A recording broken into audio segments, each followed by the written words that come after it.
Bonjour à tous. Merci Thierry et Carole. Je m'appelle Léa Lipera et je suis designer et business développeur pour l'entreprise Bacti. Et aujourd'hui, j'aimerais vous inviter à repenser notre rapport à la Smart City et à nous demander ensemble, et si la ville intelligente de demain était une ville plus organique?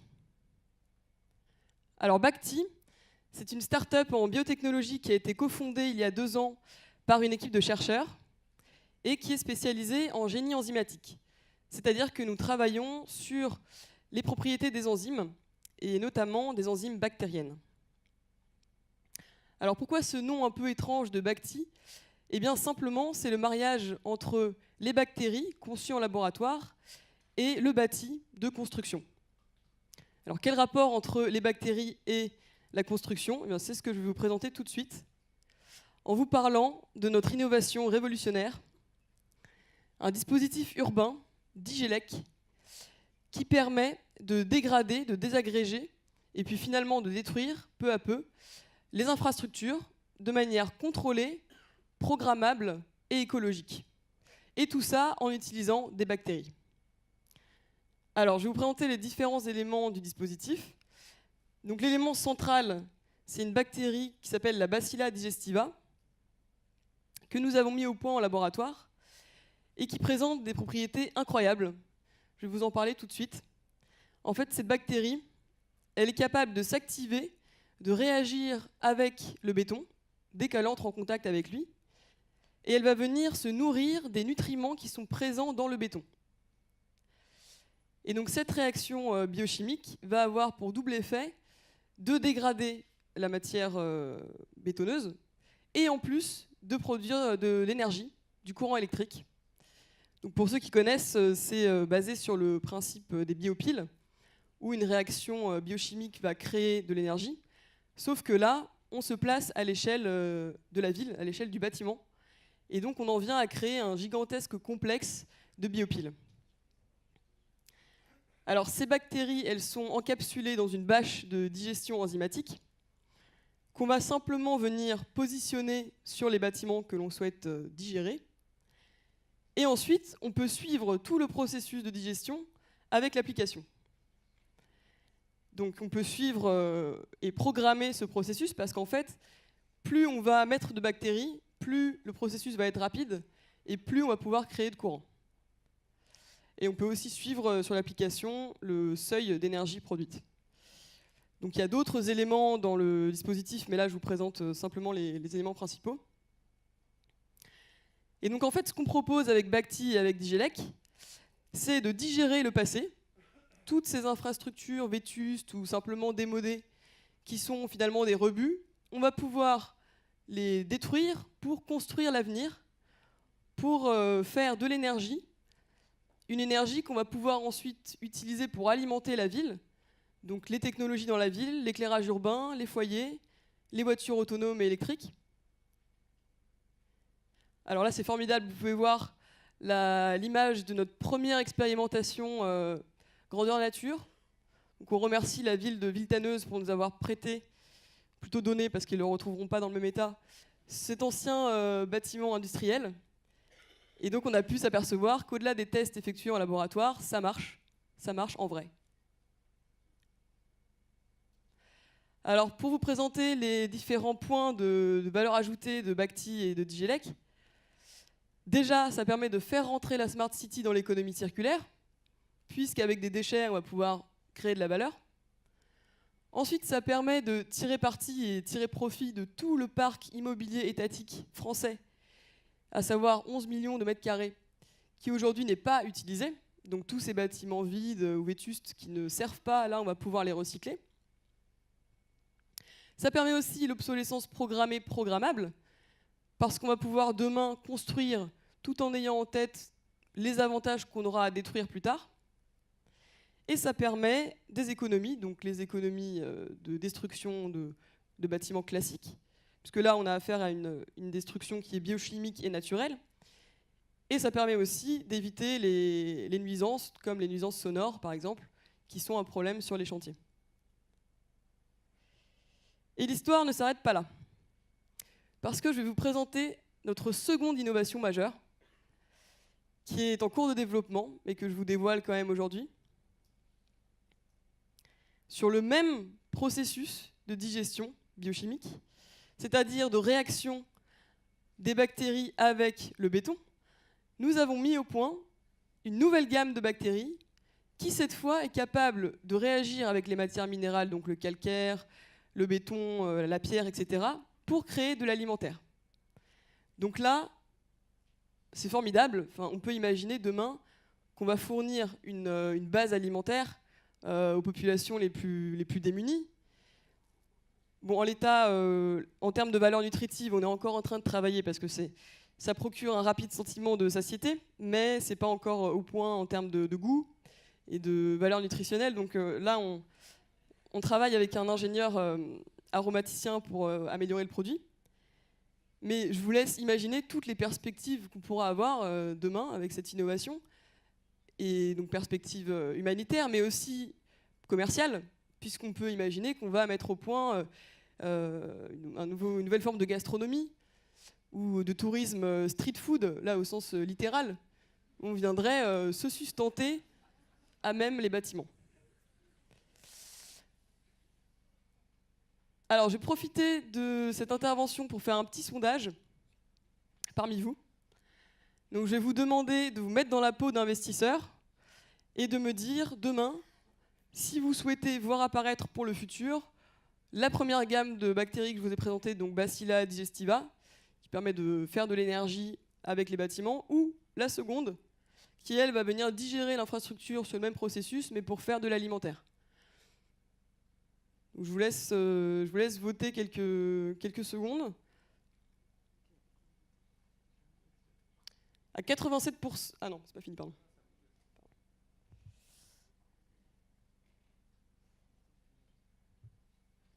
Et alors je vais vous laisser garder en tête un peu vos arguments et vos intuitions, et puis venir me les exposer à la fin de cette présentation, ou même maintenant peut-être, je sais.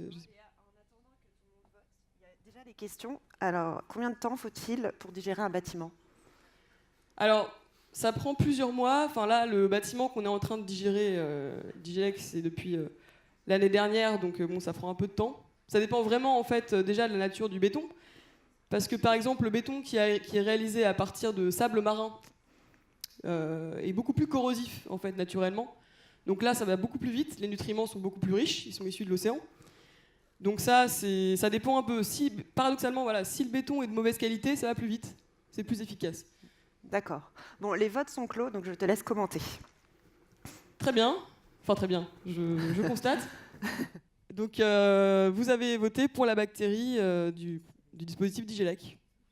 Bah, écoutez, je prends bonne note. Peut-être que, je ne sais pas si certains veulent réagir, ou je ne sais pas si on a le temps, en fait. Non, là tu vas pouvoir continuer. Okay. Le seul truc, c'est qu'effectivement, c'était le temps de digestion. Ça passionne tout le monde. Je pense qu'on a eu 20 questions là-dessus. Bon, bah, merci de ta réponse, et sinon tu peux conclure. Okay. Bon, bah, je garde ça en tête alors. Et si c'était vrai? Donc ce que je viens de vous présenter à l'instant, c'est une design fiction.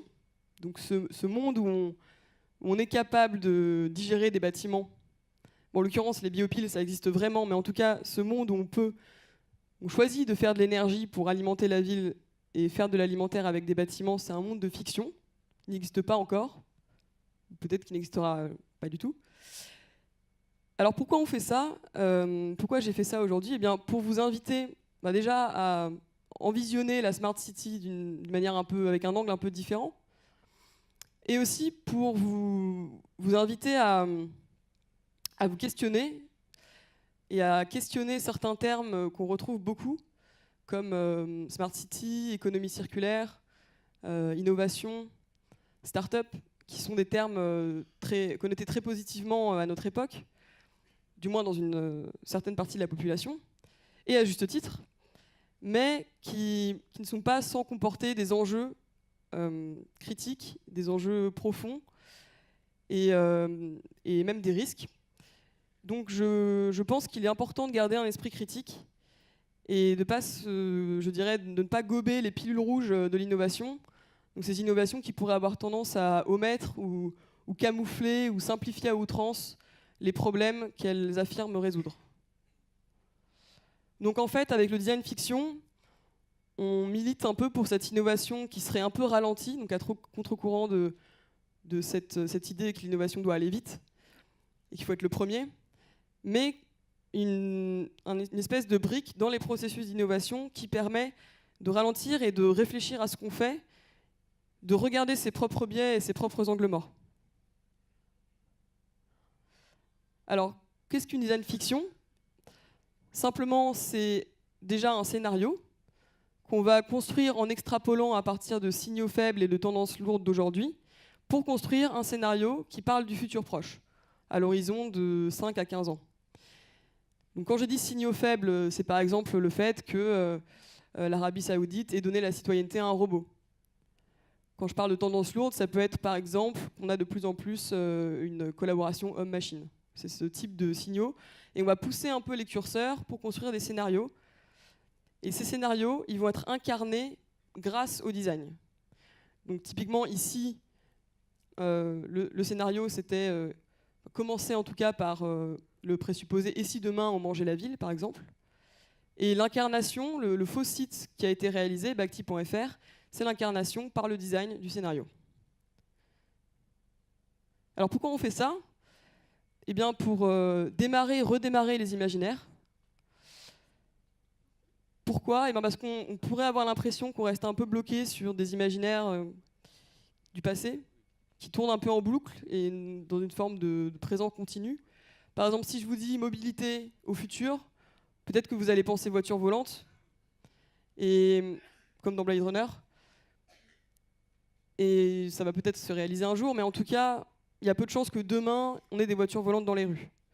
Et pendant que nous, on a ces images un peu en tête utopiques de voitures volantes, la Chine met en place un système de notation qui va peut-être empêcher à certains Chinois de voyager s'ils sont mal notés, s'ils ont des mauvaises notes sociales. Ce qui n'est pas sans rappeler un épisode de Black Mirror. Donc voilà, en fait, il faut... Bon, c'est un peu schématique comme parallèle, mais je pense qu'il faut aussi pas seulement rêver au futur lointain, mais s'intéresser à ce qui se passe et ce qui est déjà bientôt là. Et c'est ce que permet le design fiction en ayant un pied dans le présent, en fait. Alors, ces productions de design fiction, elles n'ont pas vocation à être commercialisées. Et en fait, elles ont, pour faire un parallèle, un peu la même fonction que les concept cars dans l'automobile. C'est-à-dire qu'elles vont être là pour inspirer le futur, de la même manière que cette voiture-là, qui est un concept de voiture du futur, est là pour inspirer ce qu'il y aura demain sur le marché. Et peut-être qu'on va retrouver quelques éléments de cette voiture dans la voiture de demain. Mais en tout cas, elle ne sera pas retrouvée en tant que telle, comme ça. Elle va juste permettre de se poser les questions de ce qu'on veut ou ce qu'on veut moins pour le futur. Alors, ces objets qu'on aura produits par le design, ils vont avoir la fonction de créer la discussion et de créer du débat. Donc ils sont souvent un peu provocants, ce qu'on appelle les prototypes, donc prototypes provocants. Et en fait, c'est ce débat qui va pouvoir faire émerger des choses précieuses qui vont pouvoir aider la décision et orienter ces pistes d'innovation. Donc voilà, on aime à dire qu'on fournit des boussoles plutôt que des cartes. Donc on n'est pas dans la prescription du futur, on n'est pas non plus dans la prédiction, mais par contre, on peut fournir des préconisations parce qu'on aura eu ces insights riches, on aura confronté les angles morts des innovations sur lesquelles on travaille, on se sera intéressé au mésusage de ces innovations, on les aura confrontés, on aura mis en débat le sujet sur lequel on travaille, et ça va nous permettre d'aiguiller cette prise de décision. Donc le design fiction, ce n'est pas seulement des projets internes comme ici Bacti, c'est aussi des outils. Donc là, par exemple, Flows of the Smart City, qui est un kit de cartes accessible en ligne, qui a été réalisé par le studio dans lequel je travaille, Design Friction. Et donc ce kit, il va vous permettre à un public qu'on aura identifié de prendre en main cette approche du design fiction, de se l'approprier et d'essayer de faire ses propres scénarios. Donc ce kit-là, il permet d'explorer les zones d'ombre de la ville intelligente pour jouer un peu avec et construire ces design fiction. par exemple, si on combine les cartes, on peut arriver au présupposé. Et si demain, la ville intelligente, elle plaçait les animaux au centre de ses considérations, qu'est-ce qui se passerait? Donc voilà, c'est une approche qui se veut, qui peut en tout cas être très collaborative et qui permet pour une entreprise d'aborder des sujets en mettant autour de la table aussi bien ses parties prenantes que ses employés. Donc là, juste pour vous expliquer la photo, c'est une photo qui a été prise pendant l'atelier Utopia Dystopia, qu'on a réalisé autour du thème des intelligences artificielles, pour essayer de sortir un petit peu des vieux mythes à la Terminator, essayer d'invoquer des nouveaux imaginaires, et se demander qu'est-ce qui se passerait si demain, ces systèmes intelligents, ils faisaient partie, ils étaient complètement intégrés à notre quotidien. Et donc, on a mené cet atelier à la fois avec des experts et aussi avec le grand public. Donc voilà, donc pour résumer, le design fiction, le design de la friction, c'est le fait de construire des scénarios et de les incarner par le design. Des scénarios qui parlent du futur proche et qui proposent des alternatives pour ce futur. De les confronter à un public qu'on aura identifié. Et puis ensuite, d'orienter ses prises de décision et ses pistes d'innovation. Voilà. Merci beaucoup. Merci Léa. Tu vas rester 2 secondes avec nous. Alors, c'est vrai, c'était pas très sympa. On vous a eu. Il y a une personne qui m'a dit que c'était un poisson d'avril qui avait compris le truc. Mais bravo Léa, t'as été convaincante. Pas mal de gens ont été déçus aussi. Oui. Oui, c'est vrai. C'est vrai qu'en plus, il y en avait qui étaient très inquiets pour la population, que la bactérie se répande, tu vois, dans la ville. Ça a fait un peu peur. C'est bien. Voilà, scénario catastrophe. En tout cas, très intéressant, comme quoi l'imagination doit être sans limite. Je pense que c'est la conclusion de cette première partie. Alors, il y avait juste une petite question qu'on nous a posée via Slido. Alors, il y a eu 1000 questions, évidemment, outre sur les bactéries. Ensuite, on a basculé donc le design fiction, ou la design fiction, comme on dit. La design fiction, si on parle du scénario de Bacti. Ressemble beaucoup, en fait. Alors, c'est du design spéculatif, c'est aussi un peu de la science-fiction. C'est quoi le lien entre le design fiction et la SF qui permet déjà, en fait, d'explorer des scénarios utopiques ou dystopiques? Initialement, c'est très très lié à la SF, puisque le terme même de design fiction a été inventé par un membre du Near Future Laboratory, qui est une entreprise qui fait du design fiction. Et il s'était intéressé justement à la manière dont la science-fiction influence la science, et vice-versa. Et donc c'est lié à ça. Après, dans les design fiction, on ne va pas tant s'intéresser, par exemple, comme dans la SF, à la vie d'un seul personnage. On va essayer d'envisager tout un écosystème d'acteurs avec plusieurs visions pour un même scénario, et c'est ce qui peut différer. Ok, alors pour ceux que ça intéresse, parce que bon, Design et Friction est un labo qui est hyper intéressant et vraiment qui fait des trucs de dingue parfois, qui nous bluffe vraiment, et en fait c'est pour ça que tu avais dit tout à l'heure, tu la connais, elle te bluffe. Oui, c'était pas pour des raisons personnelles, mais extrêmement, disons, esthético-politiques. Vous n'avez pas mal à l'aise. On peut te retrouver, Léa, à 14h. À l'espace expo où là tu pourras un peu rentrer dans le détail dans tous les sujets que vous avez traités. Il y a beaucoup d'exemples qui sont soit totalement flippants, je pense notamment à l'euthanasie, ou bien plutôt réjouissants. Donc 14h à l'espace expo où on peut te retrouver.